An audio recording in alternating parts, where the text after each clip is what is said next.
ಜೀನಾಗೆ ಸಂಪಾದಕತ್ವದಲ್ಲಿ ಜಿಎನ್ಎಸ್ news ಸಾಗರ ಸುತ್ತದ ಆಚೆ ಈಚೆ ಭಾನುವಾರದ ನ್ಯೂಸ್ ಅಪ್ಡೇಟ್ಗೆ ತಮಗೆ ಸ್ವಾಗತ. ಮುಖ್ಯಾಂಶಗಳು: ಸಾಗರದ ಶಂಕರ ಮಠದಲ್ಲಿ ಯೋಗ ದಿನಾಚರಣೆ, ಯೋಗ ಸಾಧಕರಿಗೆ ಸನ್ಮಾನ. ಯೋಗ ದಿನ ಕುರಿತು ಮೇಘರಾಜ್, ಅಶ್ವಿನಿ ಕುಮಾರ್, ನಾಗರಾಜ್, ದಿನೇಶ್ ಜೋಶಿ ಅಭಿಪ್ರಾಯ. ಸಾಗರ ಸರ್ಕಾರಿ ಪ್ರೌಢಶಾಲೆಯಿಂದ ಯೋಗ ದಿನ, ಯೋಗ ಸಾಧಕರಿಗೆ ಸನ್ಮಾನ. ಯೋಗದಿಂದ ಆರೋಗ್ಯ ಭಾಗ್ಯ ಎಂದ ಬಿಇಒ ಸದಾನಂದ ಸ್ವಾಮಿ. ಈಗ ಸುದ್ದಿಯ ವಿವರ. ಯೋಗದ ಮಹತ್ವವನ್ನು ವಿಶ್ವಕ್ಕೆ ತೋರಿಸುವ ಕೆಲಸವನ್ನು ಪ್ರಧಾನಿ ನರೇಂದ್ರ ಮೋದಿಯವರು ಮಾಡಿದ್ದಾರೆ.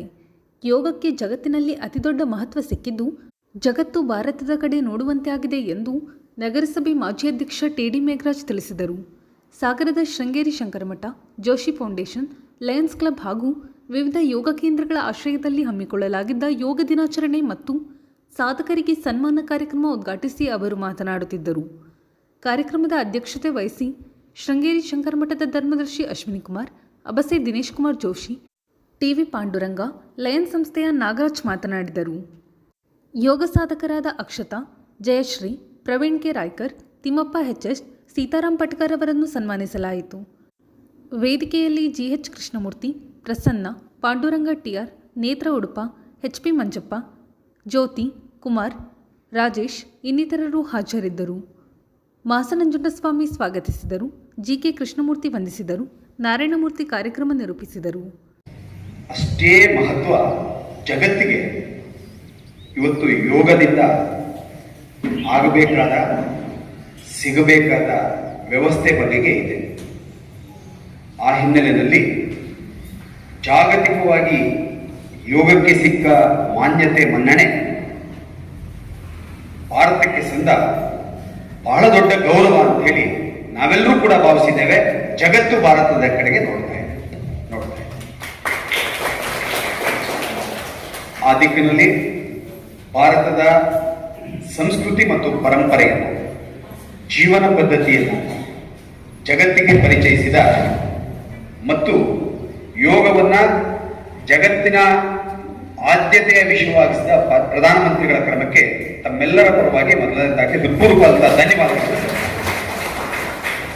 ಎರಡನೇ ಸಂಗತಿ, ಒಂದು ಕಾಲದಲ್ಲಿ ಅಕ್ಷರ ಜ್ಞಾನ ಇಲ್ಲದೇನೆ ಅಕ್ಷರ ತುಂಗ ಅನ್ನೋ ಕಾರ್ಯಕ್ರಮವನ್ನ ಸರ್ಕಾರ ತಂದಿತ್ತು, ಸಹಿ ಮಾಡೋದರ ಒಳಗೊಂಡಂತೆ. ಅವತ್ತು ಆ ಕಲಿಸುವ ವ್ಯಕ್ತಿಗೆ ಎಷ್ಟು ಮಹತ್ವ, ಆದ್ಯತೆ ಇತ್ತು, ಸ್ಮೃತಿ ಪಡೋದಕ್ಕೆ ತಂದ. ಅದಾದ ನಂತರ ಮುಂದಿನ ಭಾಗವಾಗಿ ಕಂಪ್ಯೂಟರ್ ಜ್ಞಾನ ಇಲ್ಲದ ವ್ಯಕ್ತಿ ಈ ಸಮಾಜದಲ್ಲಿ ಏನೂ ಅಲ್ಲ ಅಂತಕ್ಕಂಥ ಸ್ಥಿತಿ.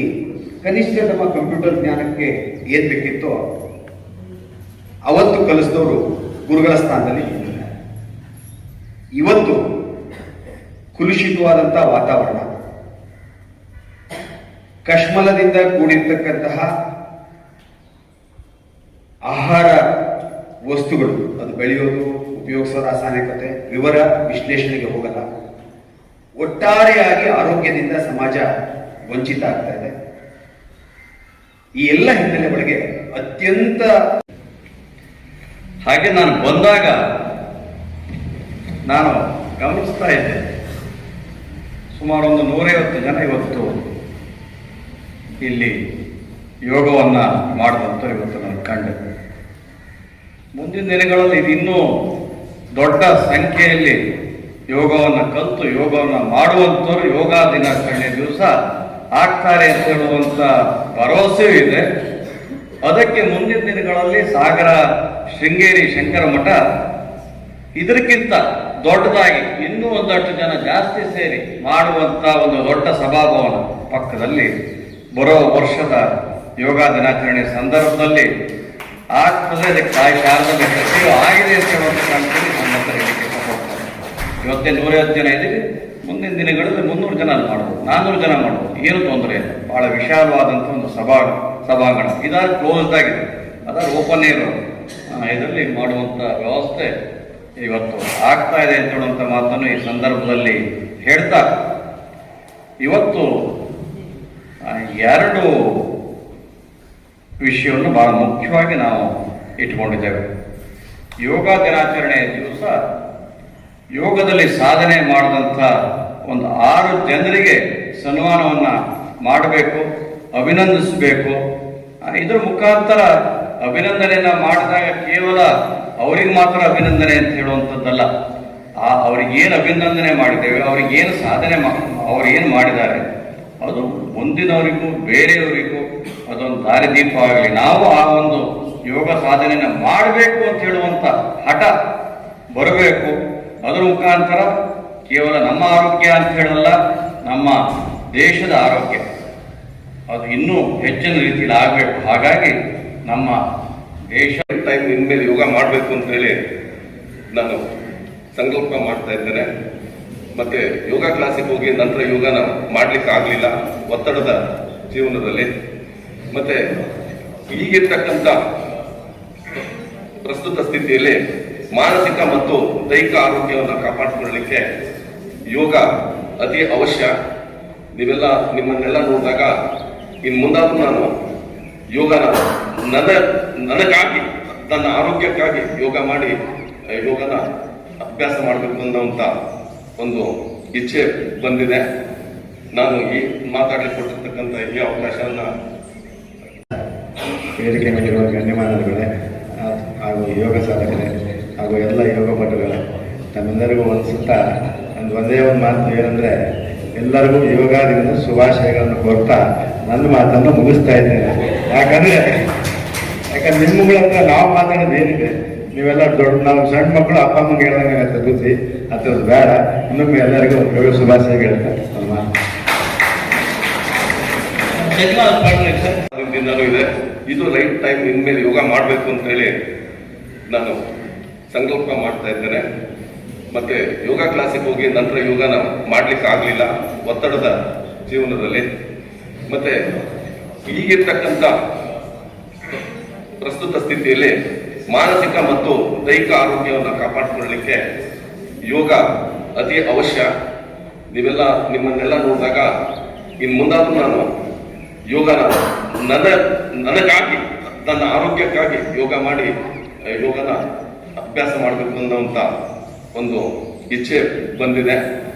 ನಾನು ಈ ಮಾತಾಡಲಿಕ್ಕೆ ಕೊಟ್ಟಿರ್ತಕ್ಕಂಥ ಈ ಅವಕಾಶವನ್ನ ಹೊಂದಿಸುತ್ತಾ ತಮ್ಮ ಮಾನಸಿಕ, ಬೌದ್ಧಿಕ, ದೈಹಿಕ ದೃಢತೆಗೆ ಯೋಗ ಪೂರಕ.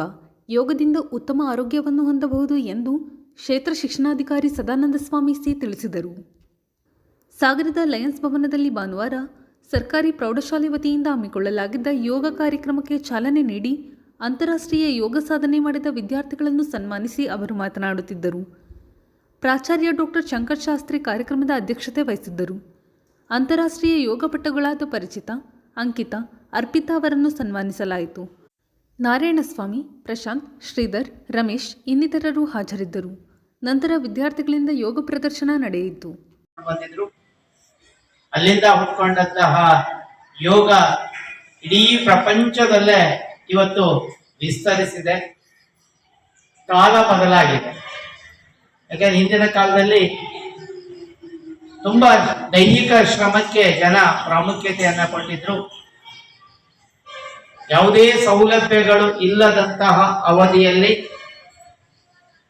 ಸಿಗುವ ಕನಿಷ್ಠ ಆಹಾರವನ್ನ ಸೇವಿಸಿ ದೈಹಿಕ ಶ್ರಮದ ಮೂಲಕ ಆರೋಗ್ಯವನ್ನ ಕಾಪಾಡಿಕೊಂಡಿದ್ರು. 100ಕ್ಕೂ ಹೆಚ್ಚು ವರ್ಷಗಳ ಕಾಲ ಹಿಂದಿನ ಕಾಲದ ಜನರು ಬದುಕಿ ಸಾಧಿಸಿದ್ದಾರೆ. ಇವತ್ತು ನಮ್ಮ ಮನೆಯಲ್ಲಿ 80-90 ವರ್ಷ ಆಗಿರುವಂತಹ ಅಜ್ಜ ಅಜ್ಜಿ ಇದ್ದಾರೆ. ಅವ್ರು ನೋಡ್ತೀವಿ, ಸ್ಪಷ್ಟವಾಗಿ ಕಣ್ಣು ಕಾಣುತ್ತೆ. 32 ಹಲ್ಲುಗಳು ಬಾಯಿ ಒಳಗೆ ಇದ್ದಾವೆ. ಚೆನ್ನಾಗಿ ಮಾತಾಡ್ತಾರೆ. ಆದ್ರೆ ಅವರಿಗೆ ನಮ್ಮನ್ನ ಹೋಲಿಕೆ ಮಾಡಿದ್ರೆ 3 ವರ್ಷ 4 ವರ್ಷದ ಮಕ್ಕಳು ನಾವು ಕಣ್ಣಿಗೆ ಕನ್ನಡಕ ಬಂದಿದೆ, ಬಾಯಲ್ಲಿರೋ ಹಲ್ಲು 12 ವರ್ಷಕ್ಕೆ ಉದುರ್ತಾ ಇದ್ದಾವೆ. ಕಾರಣ ಏನು ಅಂದ್ರೆ ನಮ್ಮ ಬದಲಾದಂತಹ ಜೀವನ ಶೈಲಿ. ದೈಹಿಕ ಕಸರತ್ತು ಇಲ್ಲ, ವ್ಯಾಯಾಮ ಇಲ್ಲ. ಅದರ ಪರಿಣಾಮವಾಗಿ ನಾವು ಸಾಕಷ್ಟು ರೋಗಗಳಿಂದ, ದೈಹಿಕ ಮಾನಸಿಕ ಸ್ಥಿರತೆಯನ್ನ ಕಳೆದುಕೊಂಡು ಜೀವನ ಮಾಡ್ತಾ ಇರೋದನ್ನ ನಾವಿವತ್ತು ಕಾಣ್ತಾ ಇದ್ದೀವಿ. ಯೋಗ ಅಂದ್ರೆ ಸರ್ಕಸ್ ಅಲ್ಲ. 3 ಜನ ಮಕ್ಕಳು ಮಾಡಿದ್ರು.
ಇದು ಭಾನುವಾರದ ಸಮಗ್ರ ಸುದ್ದಿ. ನಿರಂತರ ಸುದ್ದಿಗಾಗಿ ನೋಡ್ತಾ ಇರಿ GNS ನ್ಯೂಸ್. ನಮಸ್ಕಾರ.